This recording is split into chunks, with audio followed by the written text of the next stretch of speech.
especially with high turnover rates, and in education, that's, of course, we see that in every industry right now, but we're able to retain our high-quality teachers, we're able to recruit high-quality teachers, because that's where the magic happens, being able to have the teachers work with the students. And so the community investment that we've had has made a huge difference, and we fully understand that, you know, that there are people working on fixed budgets. And we're working to be able to we're not really adding anything new. We're saying we're looking for the opportunity to keep providing those services that have been so impactful, and we recognize that $2 million a year does not go as far now as it did 5 years ago, and it's not going to go as far as it did 5 years from now.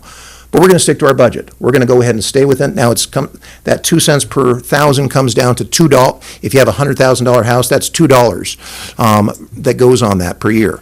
But hey, that even though it's a small investment, it's going a long way, and we're going to keep doing what we can to deliver those high quality services that the community has allowed us to do. So. Does anybody have any questions for Dr. Black?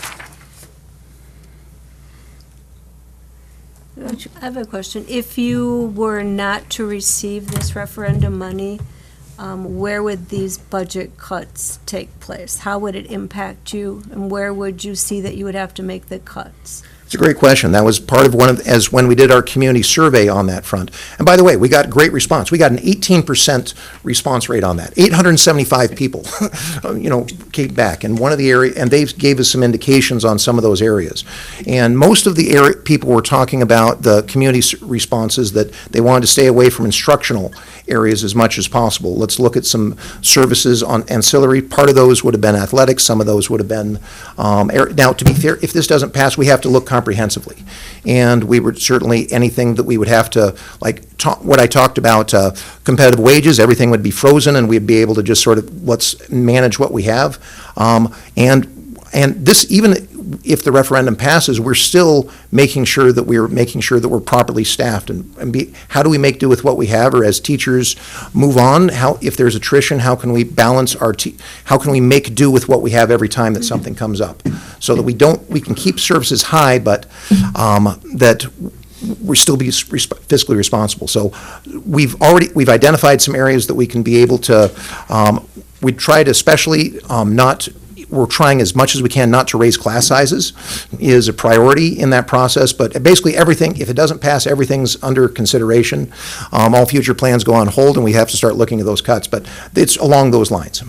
And I guess I have a follow-up question. One other time when you were here, you brought some percentage scores of how children were performing in various edges of education, and it seemed those scores could be improved, let's say. Have you seen improvement now that you've had these people added and these budgetary changes? Are some of those scores improving?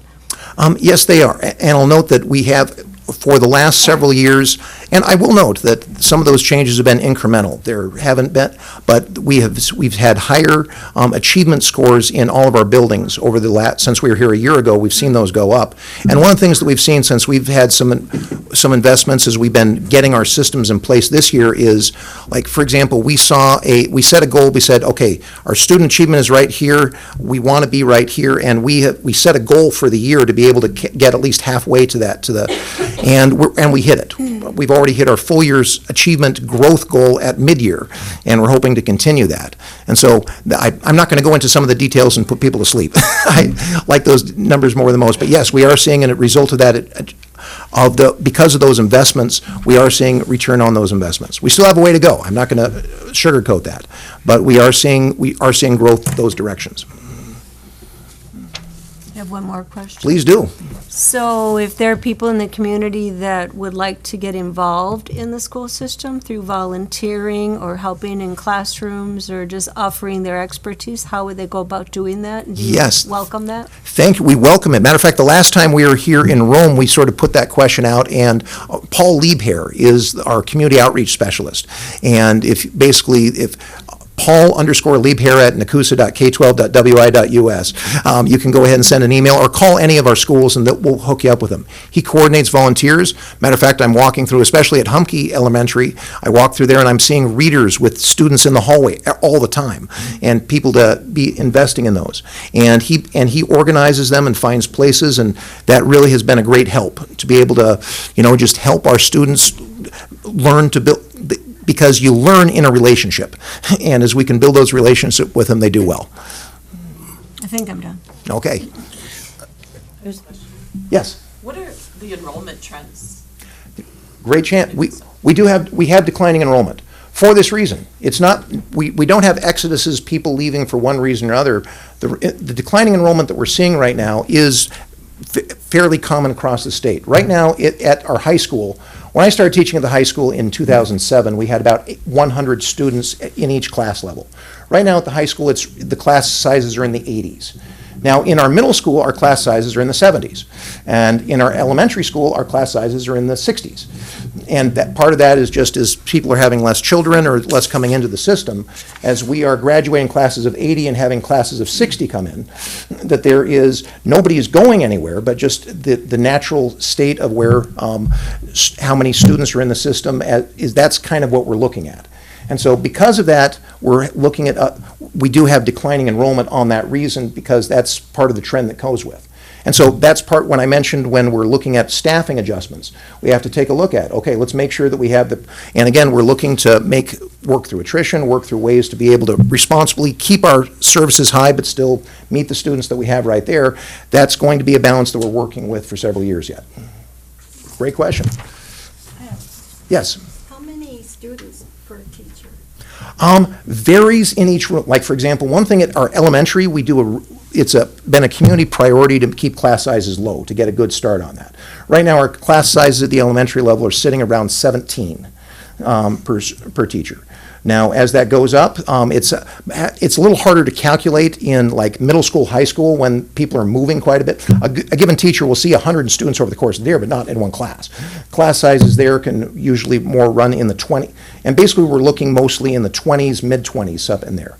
Occasionally, depending on the class, you might get something like a Phi Ed class. I'll say those can go up higher, as well as like band, choir. They like those to run a little bit bigger. But on average, our class sizes sit, as you walk into those, most cases around the 20 range, with smaller in the elementary so we can get more individualized help.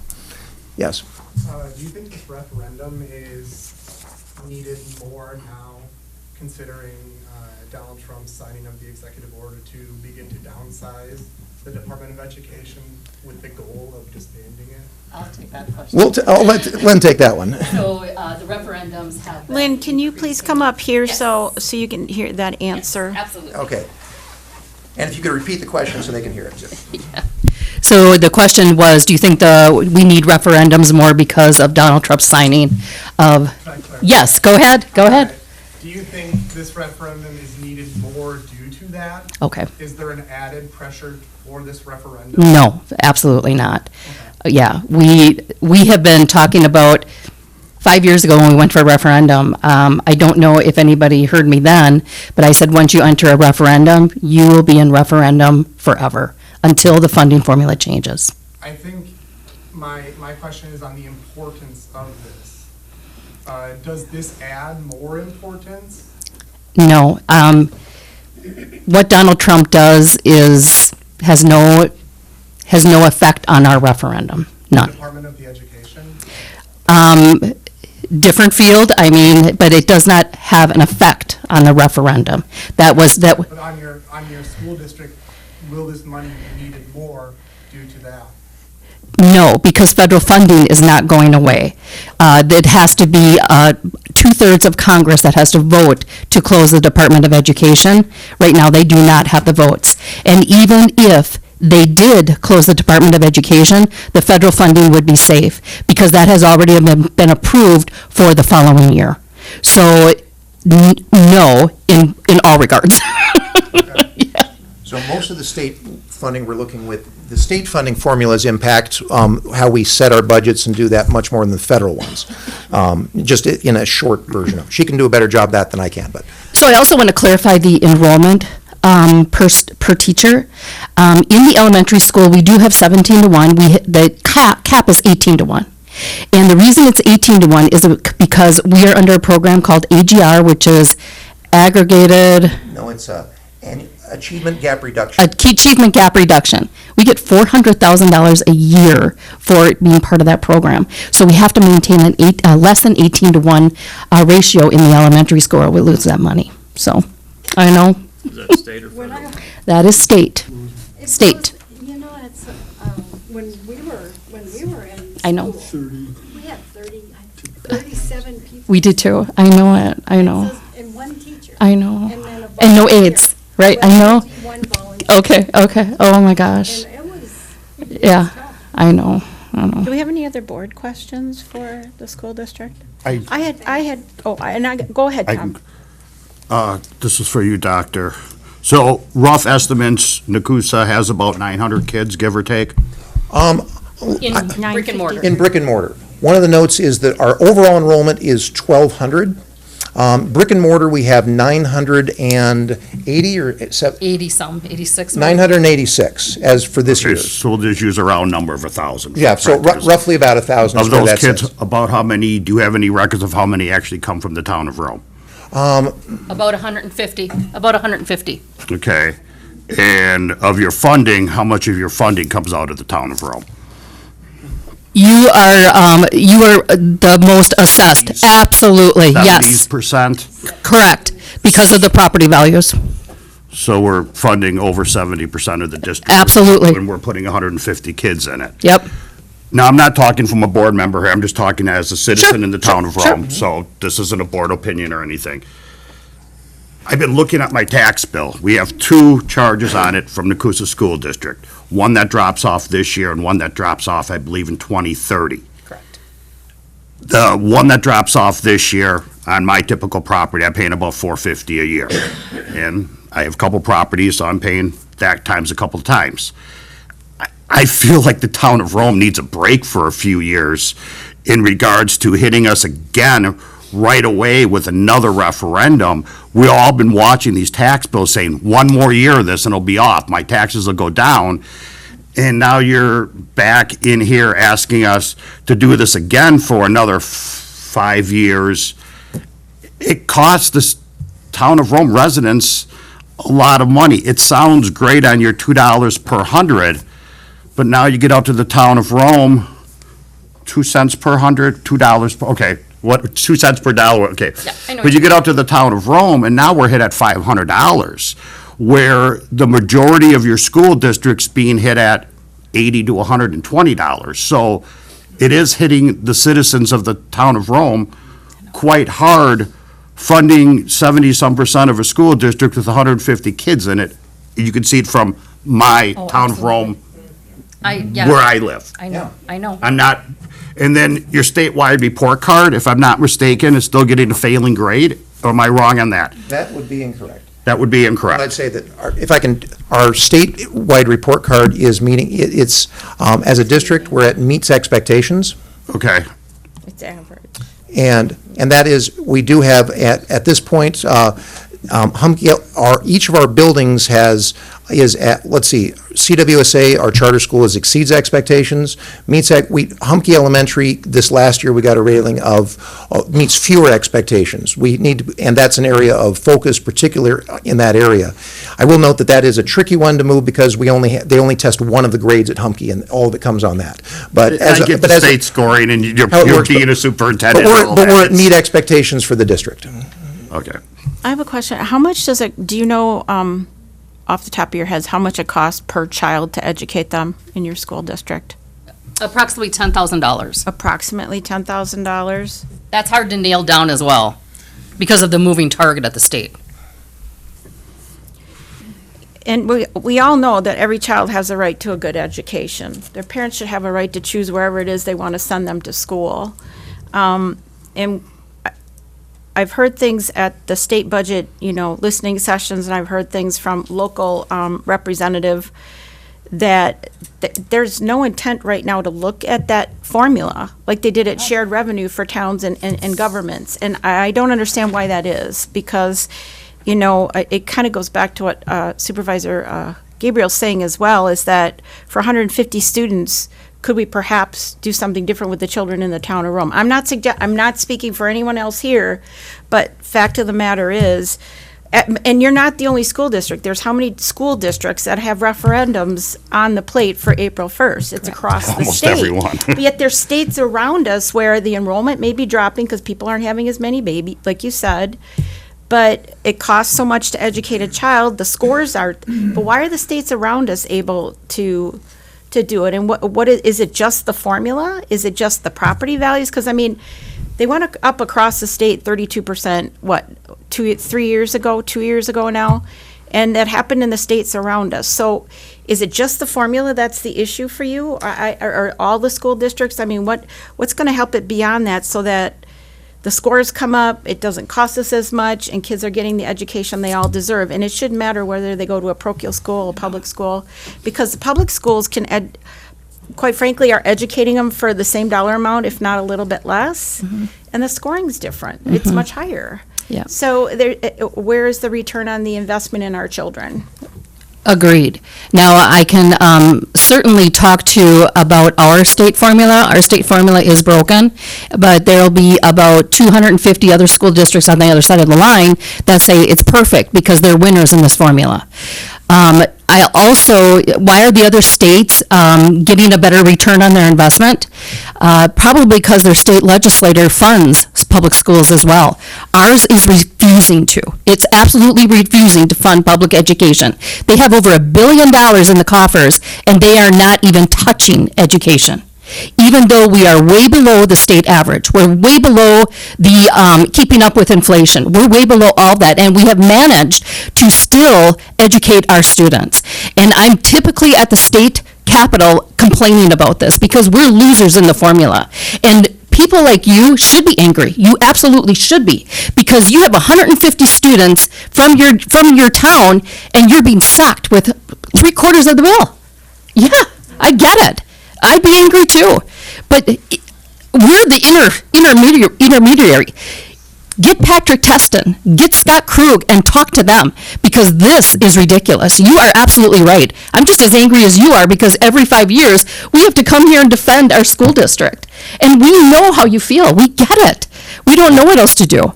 But yeah, I wish the state legislature would fund school districts the way they were put in office to do so, and they're not. Well, I do know Supervisor Minter and myself did attend the admin and finance public hearing a couple of years ago down in the Dells. They're going around the state now again and doing that.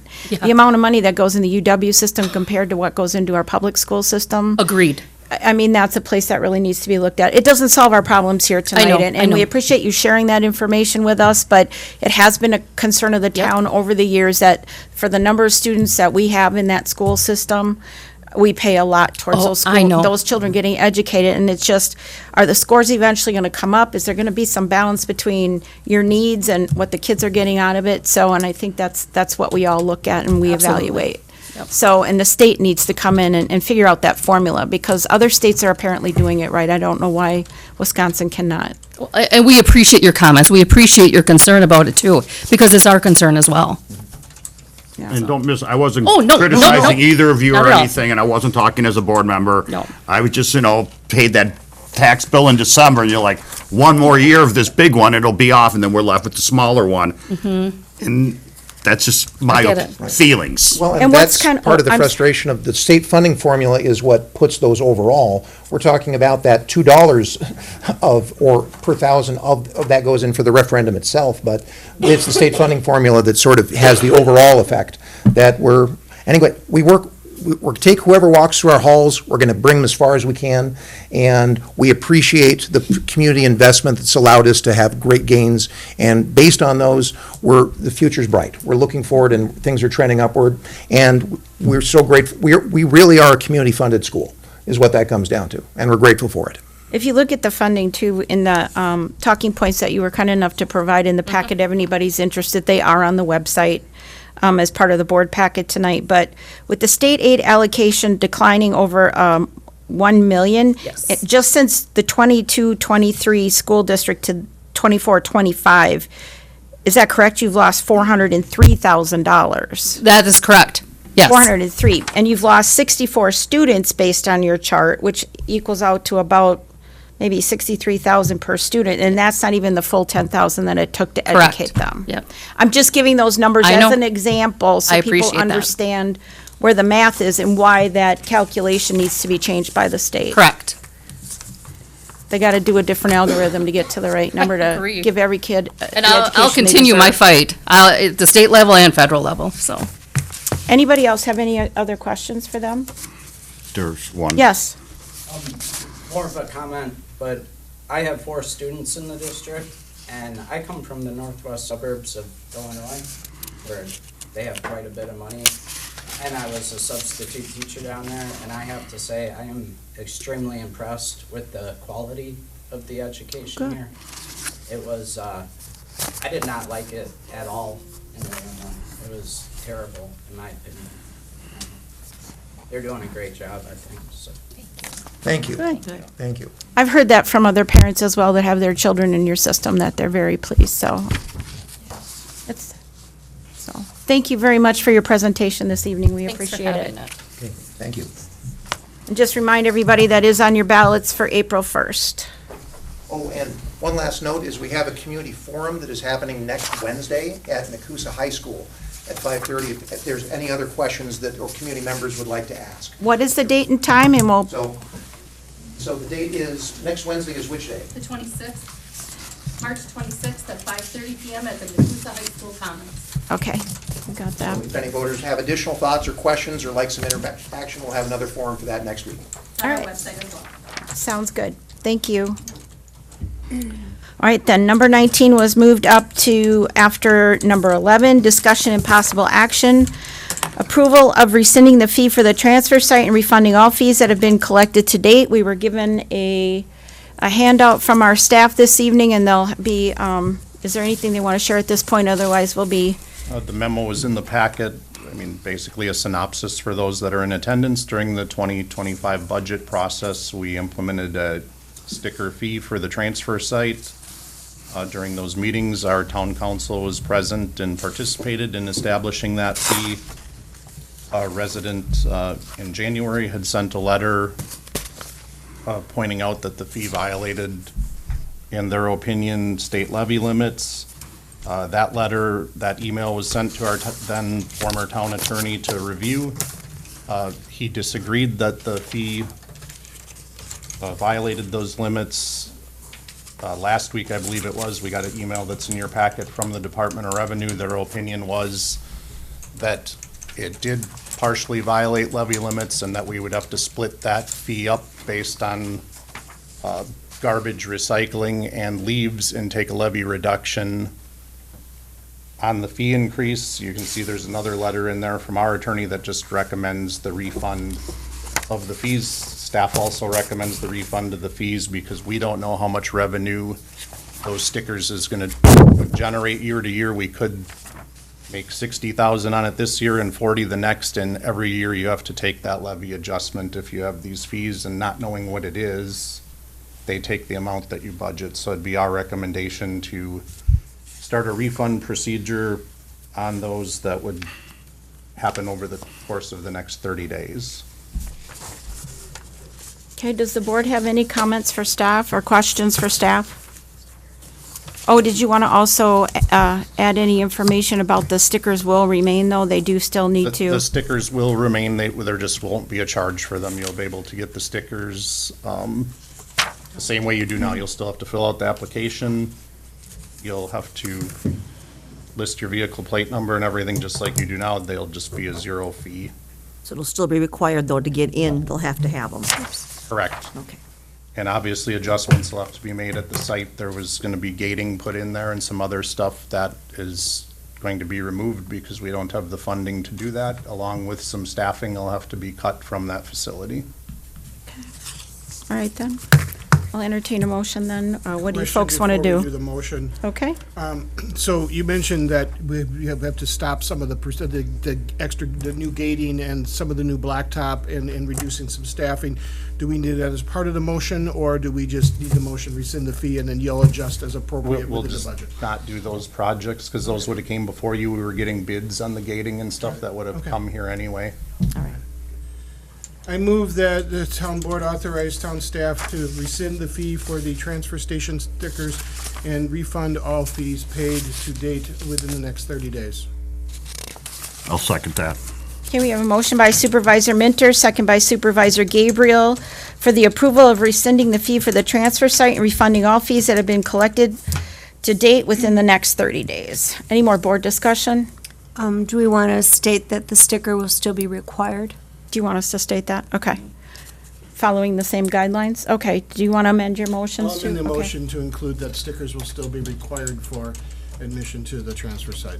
I will amend my second. So we have an amendment to the original motion that the stickers will still be required with the same requirements, lack another word, in order to get those stickers, so, all right. All in favor? Aye. Opposed? Motion carries. Thank you. Item number 12, discussion and possible action. Authorize town chairwoman to sign the state trunk highway connection application for the Link the Lakes project.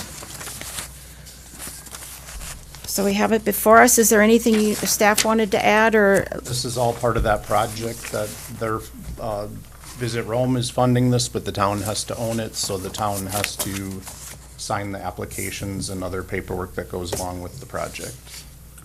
Okay, I'll move that the town chairwoman sign the state trunk highway connection application for the Link the Lakes project. I'll second.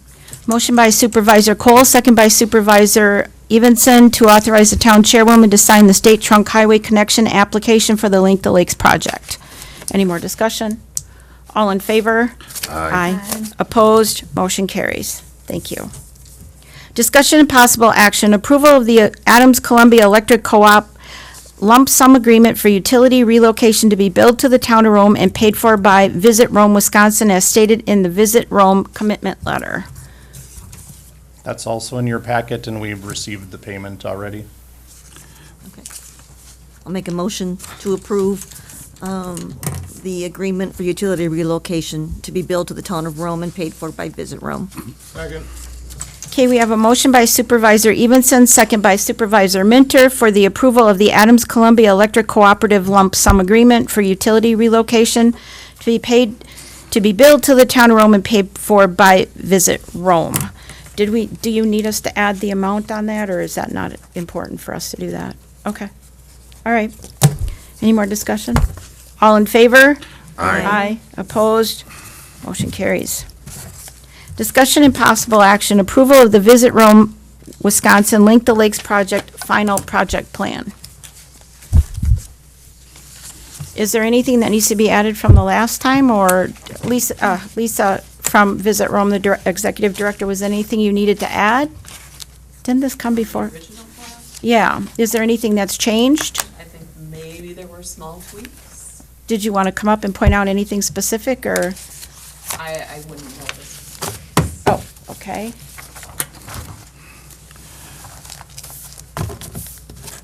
Do we have an idea what the total cost of this project is now? Do you know that? It's going out for bid in a couple weeks. But do you have an idea, or? Estimate for construction is 1.2 to 1.7 million.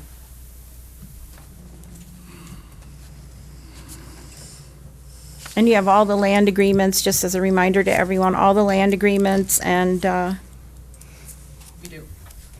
easements are all agreed to? Yeah, I mean, oh, okay. All right. Does anybody have any questions? I'll move that we approve the Visit Rome Link the Lakes project final project plan. I'll second it. Motion by Supervisor Cole, second by Supervisor Gabriel, for the approval of the Visit Rome, Wisconsin Link the Lakes project final project plan. Any more discussion or questions? All in favor? Aye. Opposed? Motion carries. Discussion and possible action. Recommendation from the Plan Commission regarding consideration of a preliminary plat for Lakeside Haven to be located on an 11.663 acre parcel owned by Roosh Land Development LLC, described as follows: all of Outlot 2 of CSM 6703 and all of Lot 3 of CSM 6760, part of Government Lot 7 of Section 2, Town 20 North, Range 5 East, Town of Rome, Adams County, Wisconsin, with a parcel number of 0300047-0100. You have that preliminary plat packet before you. Tom and I serve on the Plan Commission. It's brought forward with some findings of fact that we should probably clarify here tonight. Lexi is on emergency family medical leave, so this is to put 5 homes. It's down off of County Road Z. Just to give you a synopsis, I'll give you the report from the Plan Commission, Zoning and Building Department staff report. Preliminary plat review, Lakeside Haven. Applicant Roosh Land Development was submitted for a preliminary plat for Lakeside Haven. The proposed subdivision is located in Outlot 2 of CSM. We have all that already. There are 10 lots are proposed for the 11.663 acre parcel, with lot sizes ranging from 1.112 acres to 499 acres. No roads are required for this subdivision, as all parcels are being created would have appropriate road frontages. Staff reviewed the internal plat submission based on the standards found in Town Code Chapter 3, 2614, subdivision procedure. Letters were sent to the 7 property owners within 200 feet of the affected property. The findings of fact include they must obtain a sanitary approval from Adams County for the 5 proposed sanitary systems. They must obtain an easement agreement between all of the proposed parcels for the shared driveways on the preliminary plat. And I think we should add to that something we didn't consider the other evening, that those be on file, because this has been done in the past, that those easement agreements have to be on file with the town in all appropriate property files. The wetland area and stormwater management permits must be obtained for the 5 lots from Adams County as required.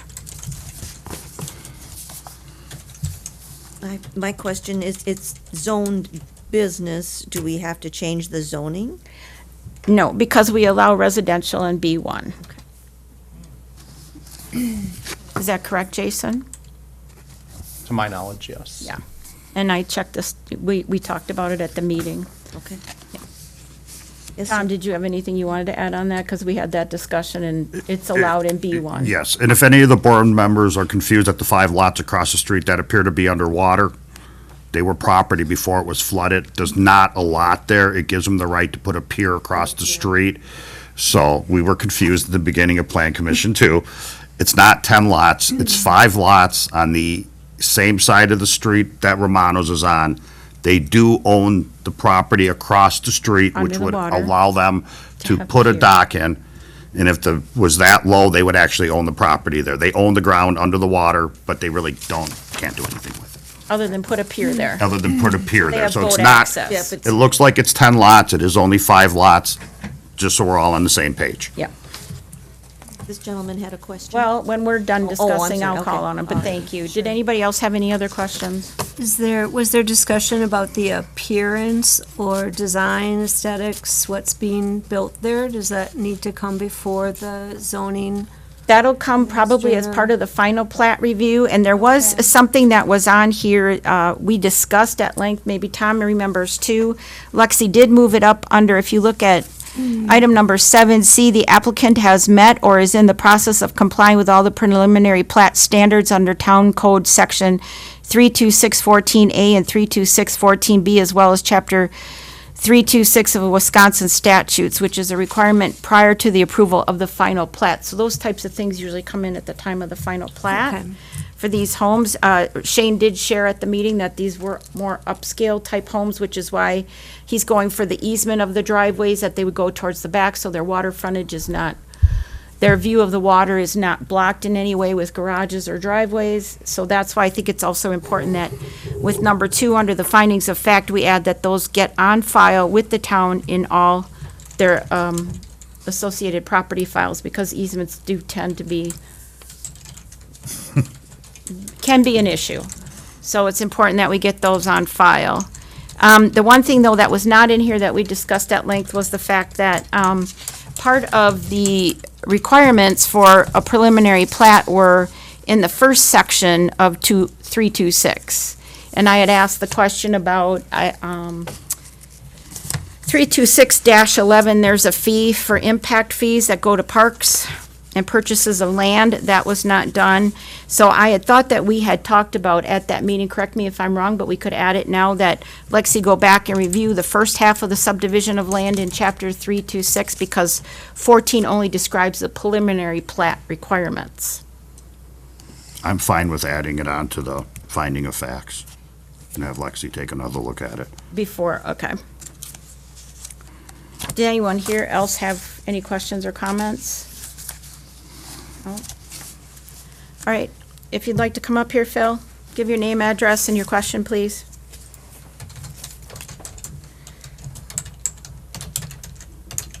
Philip McLaughlin, 224 14th Avenue, Nakusa, Wisconsin. Couple of things. This plat, it's on D. Did I hear that correctly? Z, Oh, Z. Okay. And no road, because they all affront Z correct. piece. And they Okay. have the required frontage on the road. Well, all right, does the county issue driveway permits for them? They will not, this is a town-issued driveway permit. There's 2 driveways that will have easement access for all properties issued But by. that somehow it's got to connect to Z. She says here, I see what you're saying, the driveway But- permits, I'm sure they will have to go through that with the county's Well, highways commission. This is point in time as They, you're. when they repaved Z, they left 2 easements, With the driveway openings, I don't want to entrance. say easements, they left 2 openings, when they repaved Z, the county left 2 openings of the state for this property. He plans to use the 2 openings that are currently there.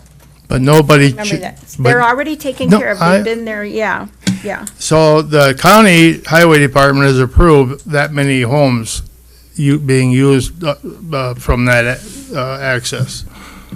This is why we're saying that she has to go back over the subdivision land portion of chapter 326 and must obtain easement agreement between all the proposed parcels for the shared driveways with those to be on file in the town file. So she'll have to go back. Well, I guess my County. point is, checking with the highway department, the county highway department should have been done before the point in time where we are now. That's. When we had the question at our plan commission meeting, she asked the question, and I believe Tom Gabriel gave I agree with his response. They've already approved Well, those driveways for yeah, access. all right, I'm gonna add this, I also know too, that, you give it, the county gives the driveway access, it doesn't necessarily mean it can be used by 45 people either. So that's why I'm saying, if nobody did their due diligence to find out from the highway department that those access points can be used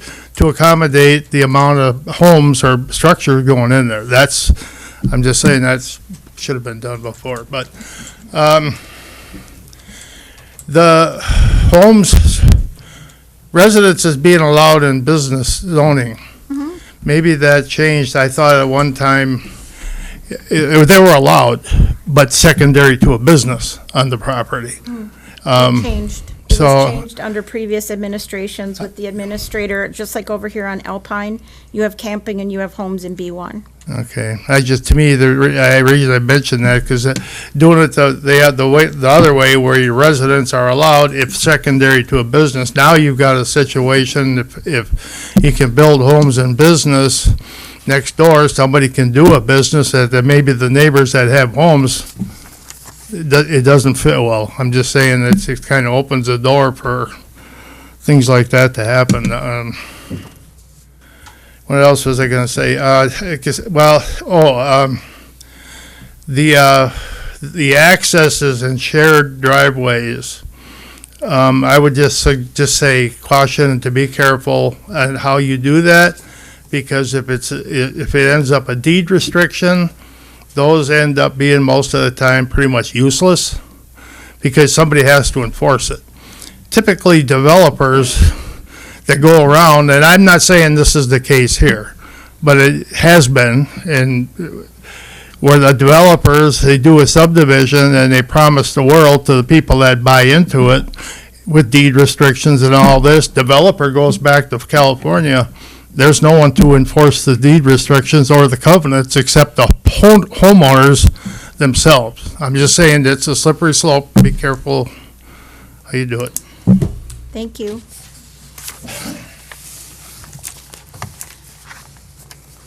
Any more So, board questions? with those comments that Mr. McLaughlin brought to mind, should we add something to the findings of facts about approval of Adams County for the driveway connections? Number of homes per And the easement. number of homes allowed per easement? If you wish to do so.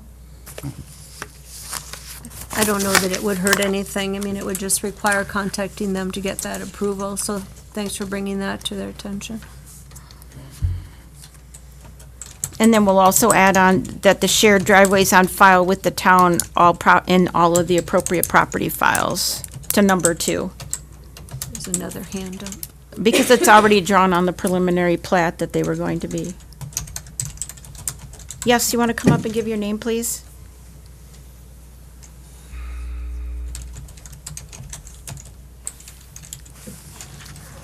Mike Donegan, 1609 Homestead Trail. My only concern with these two entryways for the number of houses that are there is that traffic is going to slow to make the turn in on highways like Z. That means extra danger. Thank you for your comment. You're welcome.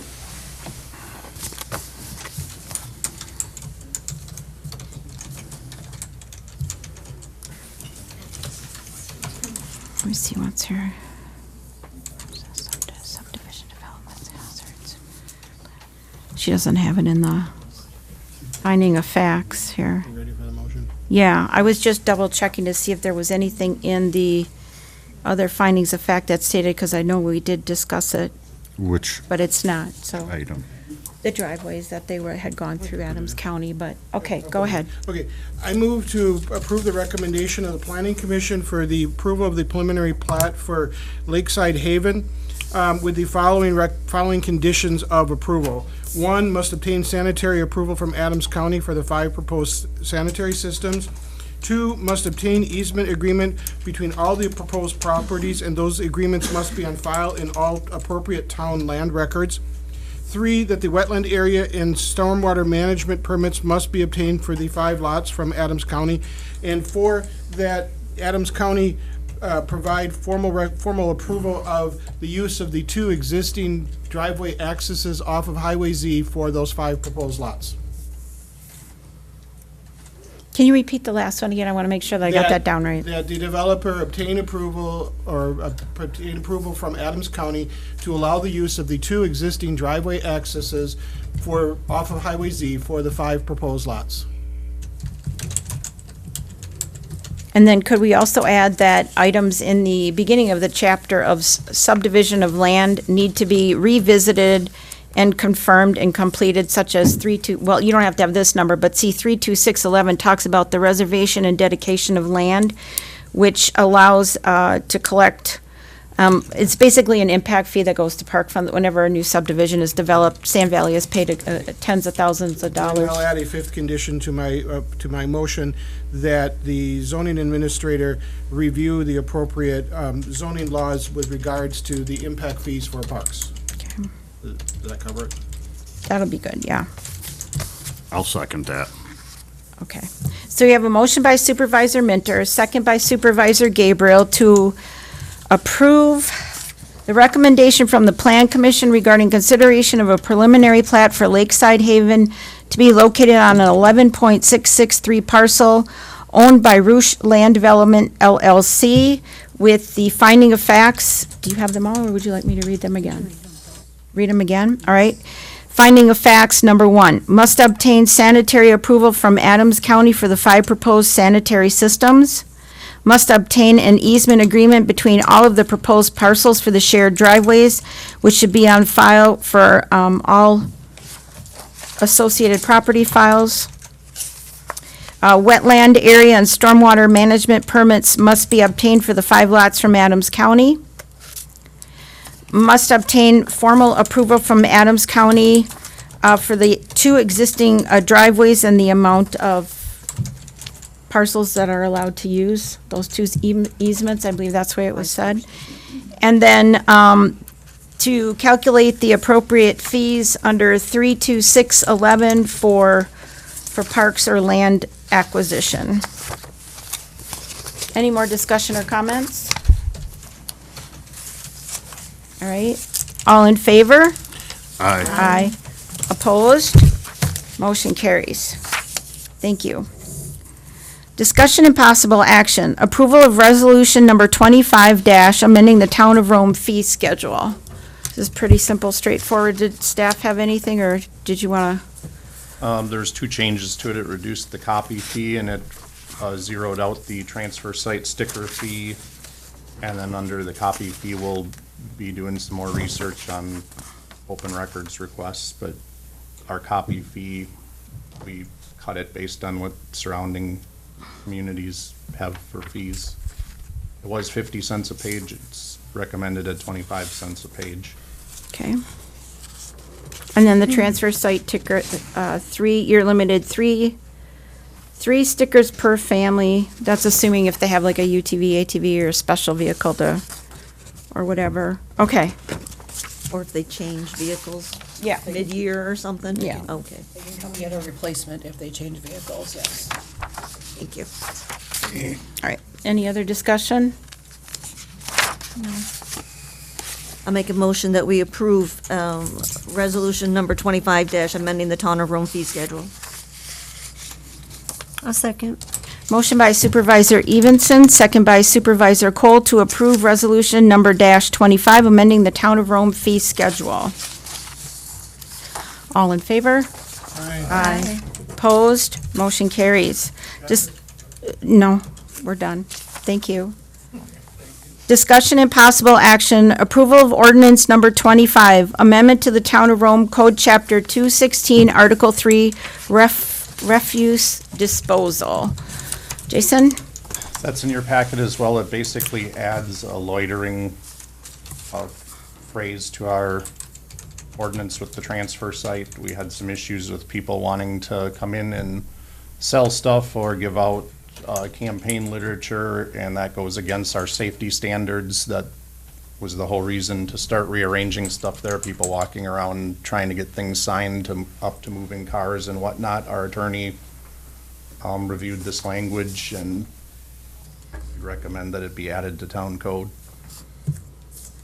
So the only change is in section 216-16, under solid waste and recycling center, loitering, trespassing, and scavenging is prohibited. Okay, I'll entertain a motion, and then we'll go into discussion if there's any. I'll make a motion to approve resolution number 25 still the same, 25 the Rome Code Chapter 216, Article 3, refuse disposal. I'll second. Okay, we have a motion by Supervisor Gabriel, second by Supervisor Evenson for approval of the ordinance number 25 amendment to the Town of Rome Code Chapter 216, Article 3, refuse disposal. Any more board discussion or questions? Okay, all in favor? Aye. Aye. Opposed? Motion carries. Discussion and possible action, approval of recommendation from the Parks and Rec Committee for the sign at the band shell. So this one is the final recognition sign on the band shell for the major donors to the project. And it is going to be a bronze plaque, and it was a cost of $2,468.29, which is within the budgeted amount for that particular recognition sign. And it has gone to, it went to the planning planning commission already. Their approval of the It sign. did. It'll be attached to one of the front walls of the band shell. So that you can see it when they're sitting up in front of the band shell. I Yep. think we talked about this another time. Maybe it was at a CDA meeting, if I recall. It was town board too. I And think I know town where you're board, going, yeah. That it says it hasn't changed. It said thank you to our major donors, yet it's everybody that donated. Yes. So you've got some donors that were major donors, but they're just amongst the list. So it doesn't differentiate someone that donated $50,000 If you wish to do that, make the versus motion that we take off the word major donors and just put donors to the band shell. to our donors. There's already a major donor sign there. Yes. Yeah, there is a major donor This was the sign that sign. was proposed by the people that were working on the band shell. Okay. No, I mean, it's been running around for quite a while. Yeah, so A we should year, get it. maybe longer, and it looks like the one that came through before, Yes, it is. that there was a lot of discussion. Changes on it. They didn't want to make any of the suggested changes, and it's just back the way it was. Yes. Okay. Well, I think you're correct, though, about the major donors, because if you just say thank you to all our donors, We then can just say everybody. thank you, donors. Thank you to all our donors. Thank you to all our donors. Yeah. Okay. All right, well, then I'll move to approve the band shell sign purchase with the one change in wording at the initial line, read, thank you to all our donors. Okay. I'll second that. Okay, we have a motion by Supervisor Minter, second by Supervisor Evenson for the approval of a recommendation of the Parks and Rec Committee for the sign at the band shell, with one change to say, thank you to all our donors. Any more discussion? All in favor? Aye. Opposed? Motion carries. No, I'm a no. Oh, Sorry. said it, I'm sorry, I didn't hear you say that. I'm sorry. I apologize to you. Okay. Dates and items for future agenda meetings. Do we have anything at this time, Steph? Our next agenda items? We'll have the road bids.